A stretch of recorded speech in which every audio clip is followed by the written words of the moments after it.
در زمان یعنی قبل از اسلام در تاریخ میشه گفت که 570 یا 571 میلادی پادشاه حبشه که در یمن و یا در صنعا والی داشت به نام کی؟ به نام ابرهه. این پیشنهاد کرد، گفت که در مکه یک خانه 4 تا سنگ به روی گذاشته چیزهای معنوی شما نمیتونیم با طلا و با زرق و برق او ارزش بدیم. ارزشه. قرآن عظیمشان داخل البری گذاشته هست. قرآن چند ارزش داره؟ ولو فرسوده شده باشه، بالک‌های هم کهنه شده باشه، اگر العیاذ بالله افتاده باشه داخل کوچه، قرآن موه به بدن انسان تیخ میشه که کلام الله افتاده برمیداری. اگر 10 برابر وزن قرآن طلا افتاده باشه موه به بدن انسان تیخ نمیشه. چیزهای معنوی ما نمیشه که اور بیایم زرق و برق ظاهری بدیم. زرق و برق ظاهری. عبدالله ابن مسعود رضی الله عنه یک صحابه جلیل القدر کسی بود که پاهای مبارک بسیار نازک بود. صحابه جلیل القدر پاهای نازک بود، راه که میرفت هم سیاه بود و هم نازک بود. بعضی از منافقین وقتی او را میدیدن خنده میکردن، میگفتن این صحابه پیامبر ببینید، این دیگه حبر امت هم شده، مفسر بالاخره امت هم هست، رأس مفسرین در بین صحابه.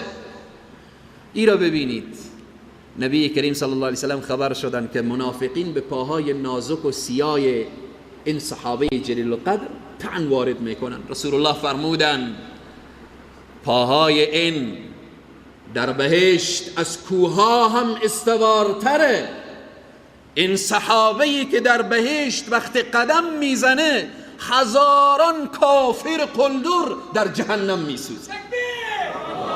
هزاران کافری که به جسم خود به قیافه خود بالاخره مینازه. این صحابه درسته لاغر، ضعیف، سیاه در عالم ظاهر و بالاخره، پس ارزش معنوی عزیزان من، چیزهایی که معنوی ارزش داره.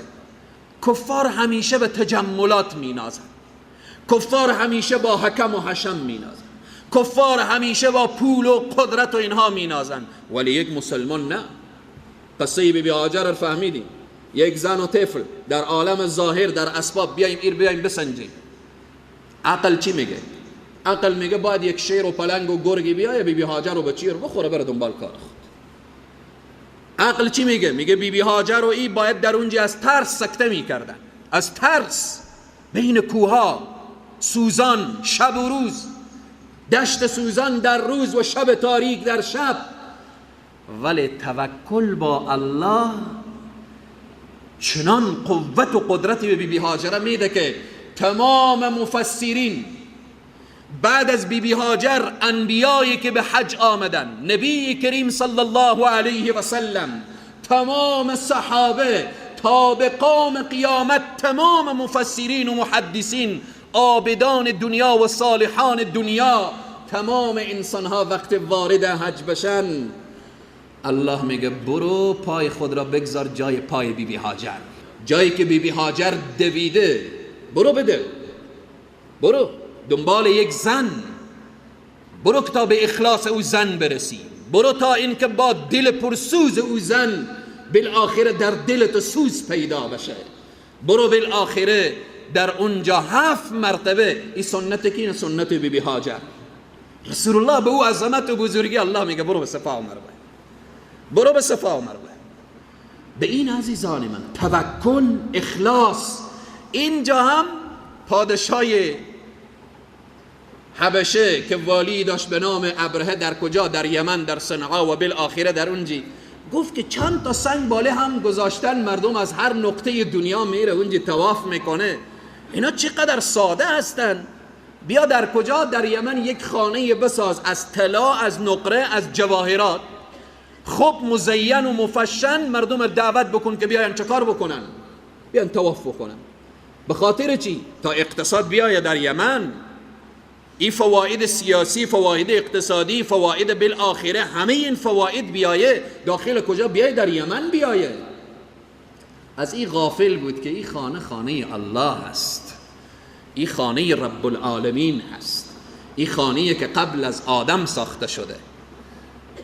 به این خانه مجلل می سازه از طلا و از نقره و اینها، در بین جوانان عرب، در بین جوانان قریش، در امو وقت و زمان یک جوان پرجوش و پرخروشی گفت چگونه جرأت پیدا کرده که بیاید در مقابل خانه الله خانه بسازه؟ حرکت کرد رفت در یمن، داخل او خانه رفت و بالآخره چیزی که در تاریخ می نویسه و اینها در بعضی اقوال، داخل او خانه نجاست میکنه و بعدا میگه ارزش این خانه از بیشتر نیست، ارزش نداره که بالآخره بیاید در مقابل کعبه قرار بگیره. پادشاه یمن ابرهه از این قضیه خبر میشه و بالآخره بسیار عصبانی میشه، حرکت میکنه به تخریب کعبه. میگه جز ای که او کعبه تخریب بشه دیگه راهی نداره. حرکت میکنه میآید، چگونه لشکر ترتیب میده، سپاه بزرگ با اسبها و با شترها و اینها، در رأس این سپاه فیلها قرار داشت.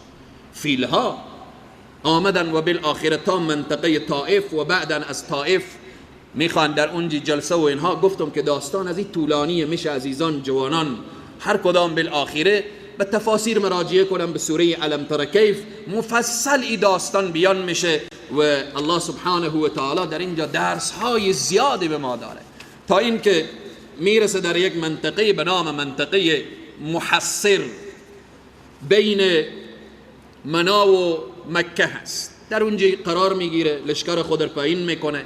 اولین کاری که میکنه دستور میده، میگه بریم بالای مکه حمله کنیم، هر چی دارن جمع کنیم. میاین حمله میکنن، شترا و گوسفندا و اهل مکه و بالاخره تمام مشکلات زیادی در مکه ایجاد میکنن و از اون جمله 200 شتر از عبدالمطلب که جد رسول الله هست چه کار میکنن؟ اونها رو میگیرن و میارن.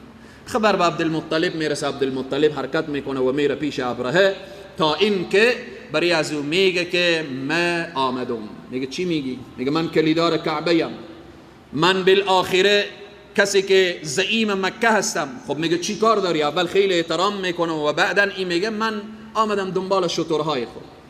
ابرهه یک تعجب میکنه و بالاخره پس میگه که من با چی دیدی تو را نگاه میکردم تو آمدی از شترها؟ من میخوام کعبه رو ویران بکنم، میخوام خانه الله شما رو ویران بکنم، تو از شترها گپ میزنی. عبدالمطلب میگه انا رب الابل، من صاحب شترها هستم.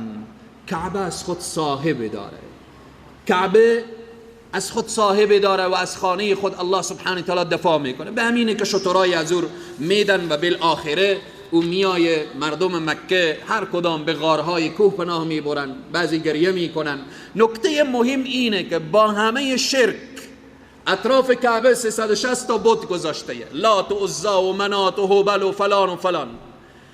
عبدالمطلب میایه حلقی کعبه میگیره، میگه خدایا پروردگارا من میدانم که این بت‌ها هیچ چی نیست، این بت‌ها هیچ کاری کرده نمیتوانن. امروز روزیه که تو از این خانه دفاع کنی، امروز روزیه که تو و بالاخره از خانه خود دفاع کنی که دشمنا بفهمن و بدانن.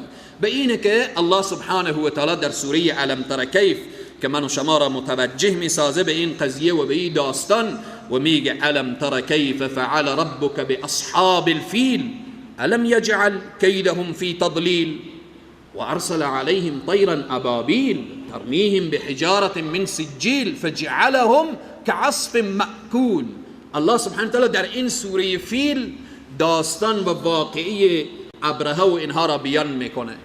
نزدیک کعبه میرسن، فیلی که به نام محمود که پادشاه حبشه یا همان یمن، والی یمن همان ابرهه بالای از او قرار داره، نزدیک کعبه و نزدیک مکه مکرمه که میرسن فیل زانو میزنه.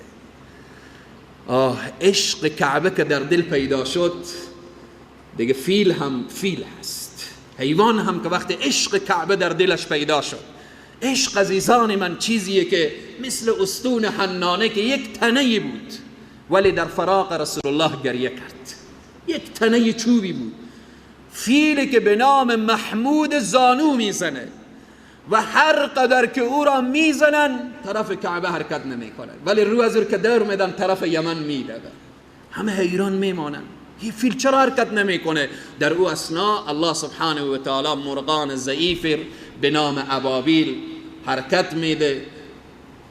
سنگریزی که علما و مفسرین میفرمایند به اندازه نخود، یکی در منقارش هست، یکی به این بالاخره به بالش، یکی به این سمت بالش.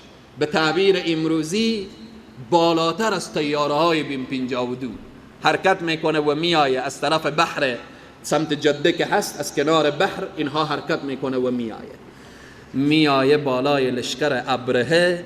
چنان این لشکر را متلاشی میکنه که یک نفر هم از او سالم به در نمیره.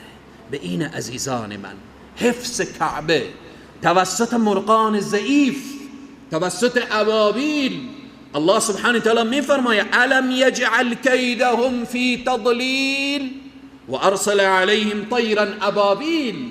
آیا ندیدی که چگونه اینها، یعنی آیا ندیدی الم تر کیف فعل ربک باصحاب الفیل، که الله سبحانه و تعالی با اصحاب فیل چه کار کرد؟ یعنی بدیدی با چشم سر، تمام انسانهای و عصر و زمان همه مشاهده کردن.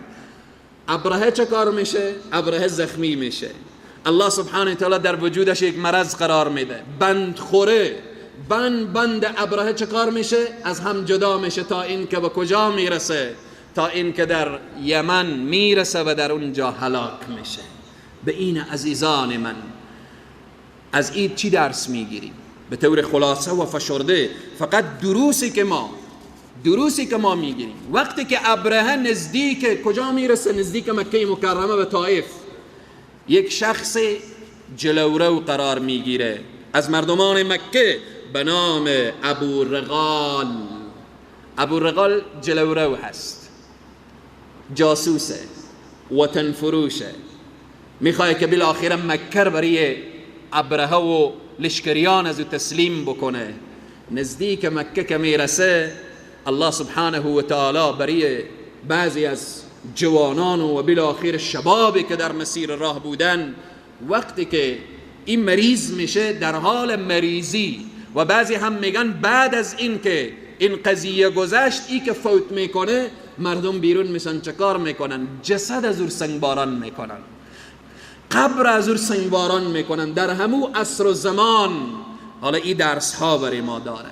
در چی تاریخی بود قضیه ابابیل، قضیه ابرهه، قضیه بالاخره این لشکر فیلی که آمده بود و بالاخره کعبه رو ویران بکنه؟ سال 570 یا 571 میلادی، قریب به 2 ماه بعد نبی کریم صلی الله علیه و سلم به دنیا می آید.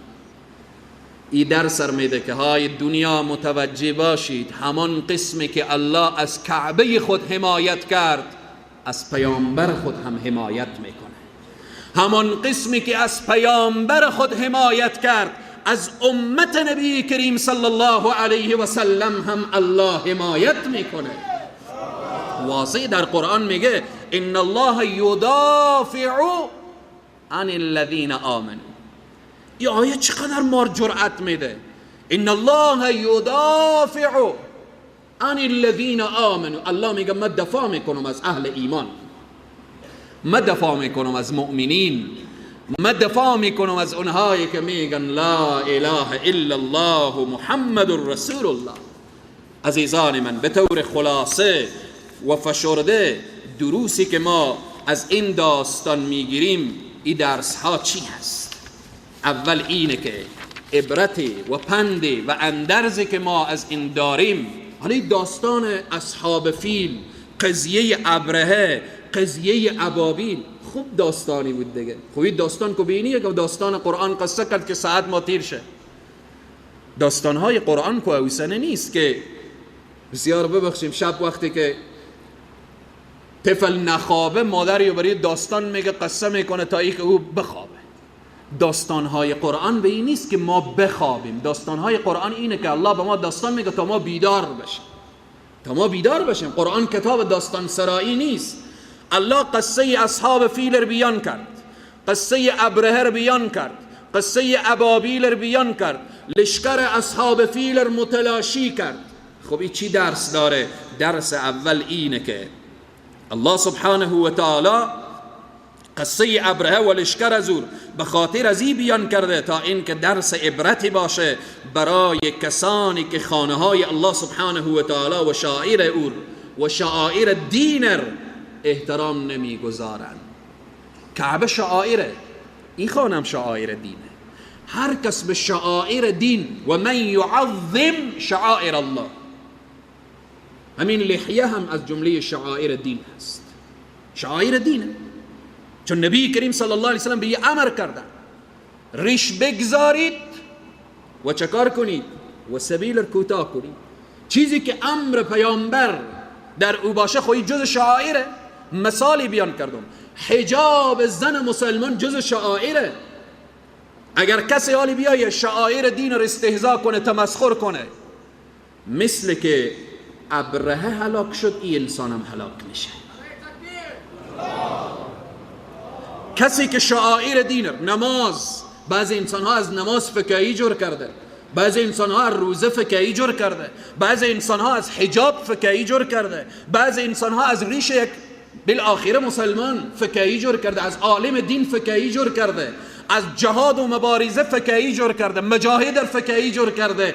کسی که قاعده کلی هست، کسی که شعائر دین استهزا کنه و تمسخر کنه و مورد بی احترامی قرار بده، مثل که ابرهه هلاک شد انسان هلاک میشه. آره یک نفر درسته بی حجاب هست اما استهزا نمیکنه، این گناهکاره، معصیت کرده. ریشر میتراشونه، گناه کرده، معصیت کرده، اما استهزا نمیکنه.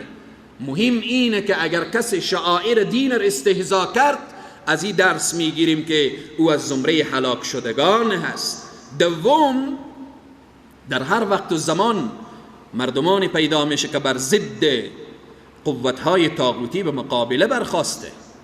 به این عزیزان من، این دین از خود صاحب داره. در هر عصر و زمانی کسانی بخواهند که به دین توهین کنند، کسانی بخواهند که دین را بالاخره از بین ببرند، الله از بین این امت کسانی را برمیانگیزه که از دین دفاع کنه.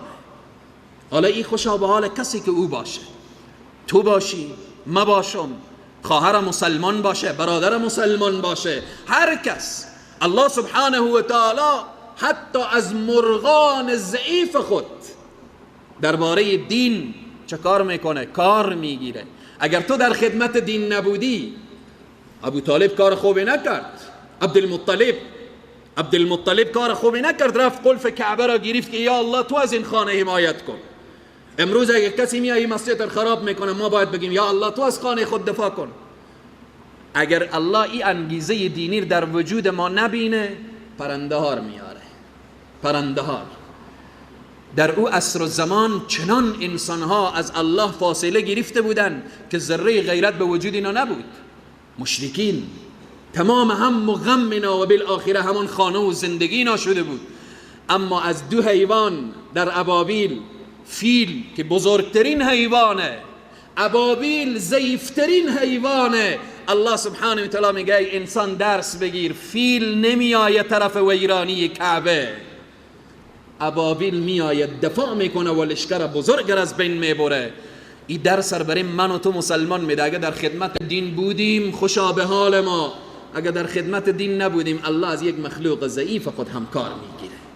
درس دیگری که اینه که در هر عصر و زمان منافق هست، وطن فروش هست، بوده در همو وقت و زمان هم، در همو عصر و زمان هم. ابو رغال یک وطن فروش بود. در طائف وقتی که ابرهه با لشکر خود پایین شد، در اونجا گفت که من مکر خوب بلدم، جلورو هستم و بالاخره شما میتونم تا نزدیک کعبه ببرم. الله سبحانه و تعالی حتی قبر این شخص را هم مورد سنگباران انسان ها قرار میده. کسی که وطن فروش باشه، وطن خود را سودا کنه، جلوره و کافر باشه، الله سبحانه و تعالی او خار و ذلیل میگردانه. مثل که ما و شما به چشم سر دیدیم. وطن فروش ها کجا شدن؟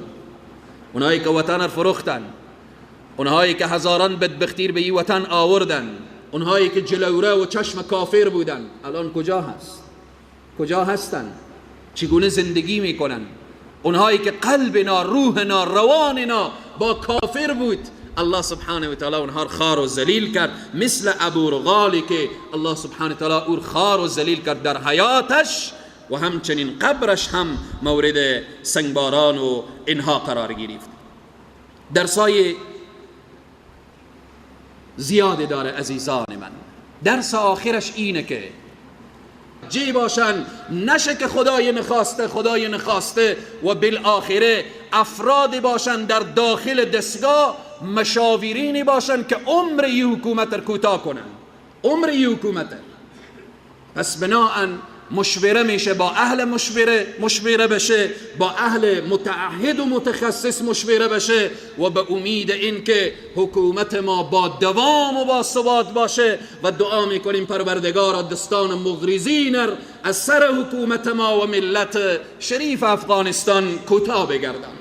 نکته اخیر ارتباط به عزیزانی که عزم و اراده حج دارن ولی فرصت برای اینا مهیا نیست، یا نوبت اینا نیست، یا قرعهشان نیست، یا بالآخره به نوعی از انواع شرایط برای اینا فراهم نشده. میخوام این را بگویم، تو برادری که پول حج داری ولی شرایط حج برای تو مهیا نیست، بعضی اعمالیه که درست جای حج فرض نمیگیره اما کمتر از حج نیست، قسمتی از سرمایه